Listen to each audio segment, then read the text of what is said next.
변방 목사의 아침 묵상 2026년 7월 24일 금요일 아침입니다. 오늘은 에스라서 2장 1절로 70절 말씀을 통해서 하나님의 시선인 거룩과 포용 이런 제목으로 말씀 묵상의 은혜를 나누겠습니다. 오늘부터 저는 새로운 발걸음을 걷습니다. 물론 제 삶에 바뀐 것은 하나도 없습니다. 아울러 하나님의 새로운 부르심을 느낀 것도 아닙니다. 다만 저 스스로 오늘을 내 삶의 새로운 날 이정표를 세우면서 나아가려고 합니다. 주님 인도하옵소서 고백합니다. 이제부터 어제부터 에스라서를 묵상하고 있는데요. 유진 피터슨 목사는 에스라 서문에서 예배와 말씀을 이렇게 정의를 하고 있는데, 예배는 사람이 할 수 있는 가장 전인적이고 포괄적인 행위이며 예배 가운데 하나님의 선물인 우리의 정체성이 우리 안에 깊이 새겨지기 때문이다. 이렇게 고백했고요. 무엇보다 하나님의 계시를 듣고 따를 때에야 비로소 우리 가운데 계시는 하나님께 지속적으로 주목하고 순종할 수 있기 때문이다. 예배와 말씀을 세우는 사역에 주안점을 두고 달려갔던 에스라의 모습을 유진 피터슨 목사님은 이런 정의 때문에 그렇게 달려간 것이다. 이렇게 정리를 하고 있는 것입니다. 그는 자신의 예배와 말씀으로 에스라는 자신이 예배와 말씀으로 그 하나님의 정체성을 되찾았을 뿐만 아니라 하나님의 백성들의 정체성을 되찾게 하기 위해서 예배와 말씀으로 이 이스라엘의 회복을 이루어냈던 사람이다. 이렇게 해석을 하고 있는 것입니다. 에스라의 이런 이야기를 다시금 깊이 묵상할 수 있는 축복을 주신 하나님께 감사를 올려드리면서 저의 후반전이 그렇게 예배와 말씀으로 다시금 나의 정체성을 회복하여 달려가는 그런 삶 되고, 또 그렇게 사람들의 정체성을 회복시켜가는 삶 되기를 간절히 소망합니다. 이날 주님 어떤 말씀으로 인도하실까? 본문 에스라서 2장은 무려 70절에 걸친 긴 이야기입니다. 특별히 1차 포로 귀한 자들의 명단을 이렇게 하나하나 기록하고 있는데, 여기에는 4가지의 큰 부류가 있습니다. 첫 번째 부류는 1차 포로 귀환을 이끌었던 총독 스룹바벨과 대제사장 예수아를 비롯한 11명의 지도자급 인사들을 소개하고 있죠. 2절에 보면 그 스룹바벨과 예수아와 느헤미야와 스라야와 스르엘라야와 모르드게와 빌산과 미스발과 비그에와 르훔과 바나 등과 함께 나온 이스라엘 백성의 명수가 이러하니, 이 11명의 사람들을 소개하고 있어요. 근데 여기서 주목해야 될 것은 구약에서 하나님의 백성을 이끄는 두 축이었던 왕과 제사장, 이 원리를 포로에서 귀환하여 다시 회복하는 현장에서도 하나님은 동일하게 유지하고 있다는 거죠. 왕의 혈통인 스룹바벨과 대제사장 가문의 예수아가 나란히 이 일의 주도자로 서도록, 이 말은 다시 말하면 다윗 언약이 계승되어지고 하나님을 향한 예배의 회복이 다시 일어나는 회복이어야 한다라고 하는 아주 중요한 두 축을 보여주고 있는 거지요. 아울러 지도급 인사들을 통해서 5만에 가까운 백성들을 질서 있게 이끄시는 하나님의 세밀한 통치력을 우리에게 알려주고 있습니다. 두 번째 부류는 일반 백성들의 명단이 3절로 해서 35절까지 이어집니다. 여기엔 가문별로 총 18개의 가문이 나오고, 또 지역 성읍별로 19개의 사람들이 소개되고 있는데, 어쩌면 이들은 하나님의 회복 비전을 이룰 1차 포로 귀환의 핵심 인력들일 것입니다.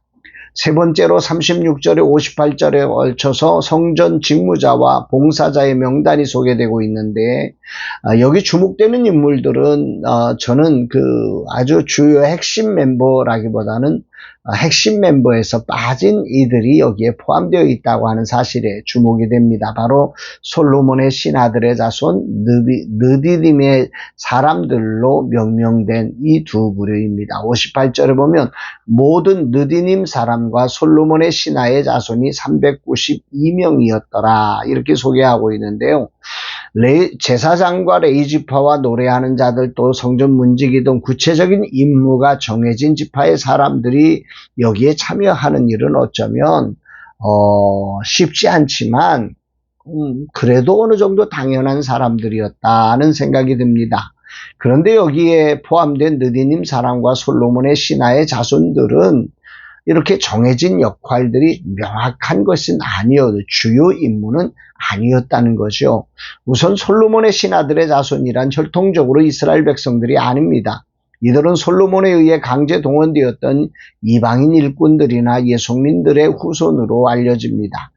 그런 이들이 포로로 끌려갔던 곳에서도 이 정체성, 성전을 섬기는 자로의 정체성을 유지한 채 포로 귀환의 행렬에 기꺼이 참여하였다는 거지요.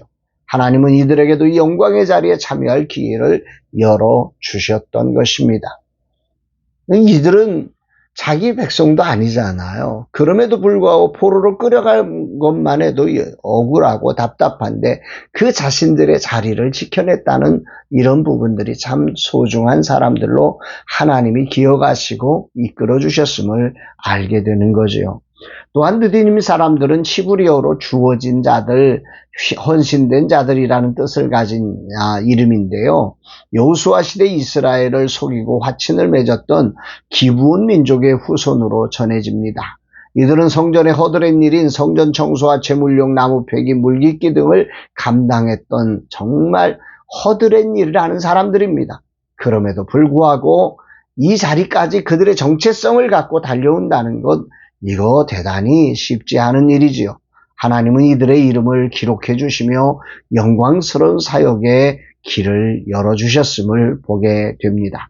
하나님은 혈통이나 사회적 지위의 고하를 막론하고 다양한 사람들을 초대하셨을 뿐만 아니라 무너진 성전 앞에 서서 자신들의 자리를 묵묵히 지키며 헌신하는 모든 이들을 정확히 기억하시고 그들을 이렇게 기록해 주셨음을 우리는 주목하게 됩니다.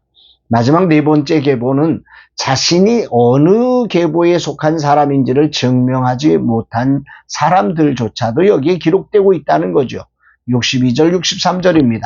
이 사람들은 계보 중에서 자기 이름을 찾아도 얻지 못하므로 그들을 부정하게 여겨 제사장의 직분을 행하지 못하게 하고 방백이 그들에게 명령하여 우림과 툼빔을 가진 제사장이 일어나기 전에는 지성물을 먹지 말라 하였느니라. 이스라엘 멸망의 가장 큰 이유 중에 하나가 거룩이 깨어졌기 때문입니다. 에스라는 돌아온 이들의 명단을 작성하며 분명한 기준을 설정했음을 드러낸 것이요. 계보를 증명하지 못한 이들을 구별하여 직무에서 배제시킨 것입니다. 이것은 한 사람이라도 더 일꾼이 필요한 때에 새로운 공동체는 인간적인 편이나 타협이 아니라 엄격한 거룩함과 진실성 위에 세워져야 한다는 분명한 기준을 세워 일했음을 보여주는 아주 중요한 자리입니다. 그러나 더욱 중요한 초점은 완벽하지 못하고 증명할 길이 없어 당장은 직무에 배제되더라도 그를 공동체에서 내치지 않고 하나님의 주권적 회복의 때를 기다리게 하시는 하나님의 세밀하고도 공정한 은혜 속에 이들을 포함시켜 기록하고 있다는 것입니다. 이 부분을 묵상하며 정말 힘겨운 시간에도 거룩을 지켜가기 위해 직무에서 배제시키되 또한 그들을 제외시키지 않고 함께하며 기회를 주었던 사건과 느디님 사람과 솔로몬 신하들의 자손들이 이런 헌신이 참 감동으로 다가오게 됩니다. 하나님은 새로운 이스라엘, 새로운 성전을 세워가며 이들과 함께 시작했다는 사실이 하나님의 사랑으로 꿈꾼 새로운 이스라엘이 무엇인지를 보여주는 아주 중요한 정체성이 아닐까 싶습니다. 내 삶의 새로운 시작을 선포하는 날 주님은 놀랍게도 그 기준을 지루한 명단을 통해 거룩이라는 기준과 포용이라는 기준을 가지고 나아가게 하십니다. 나의 후반전 키워드를 거룩과 포용이란 두 기준을 세워 하나님의 뜻에 순종되는 삶이 되기를 다짐해 봅니다. 이종의 새로운 출발을 주여 인도하옵소서 고백합니다. 사랑하는 여러분, 하나님의 새로운 시작은 인간적인 타협이 없는 엄격한 거룩이 있어야 합니다. 그러나 그 거룩을 유지시키기 위해서 하나님은 소외된 이들을 품어안는 따뜻한 포용이라는 이 또 하나의 날개를 가지고 이 거룩을 향하여 달려가고 있다는 이 사실을 우리는 기억해야 합니다. 거룩과 포용은 떨어진 것이 아니라 진정한 하나로 되어지는 두 날개임을, 천국의 두 날개임을 기억하면서 저와 여러분들이 오늘 하루라는 삶이 거룩과 포용이 있는 주님의 마음을 가진 거룩한 하루가 되기를 주의 이름으로 축복합니다. 사랑합니다, 여러분.